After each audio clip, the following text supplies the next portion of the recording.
All right, today I wanted to go over the Service First Dream Light and the installation process for the Dream Light.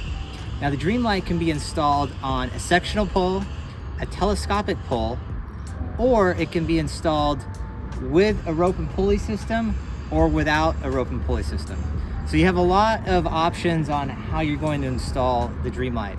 Today I'm going to go over specifically how to install the Dream Light using the rope and pulley system. Okay. The first step you're going to want to take when you're installing the Dream Light with a rope and pulley system is to set up your anchor point. You're going to take your stainless steel carabiner from the package, loop the rope in and around the carabiner, and that will create the strong anchor point.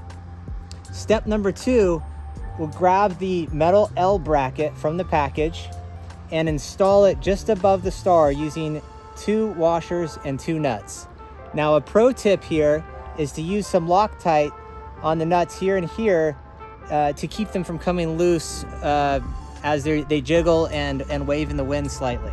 Step number 3 is an optional step, but we recommend using a tether for step number 3. This is a flag tether, and as you can see, you simply loop it through the L bracket and then have the counterweight on the back side. And when it's installed this way, this will keep the Dream Light from swaying too far from the pole during windy conditions. And with the counterweight here, it will also keep the star pointing forward. So this is an optional step, but it's a great step to keep the light looking the way you want it to look and help protecting it and increasing its lifespan.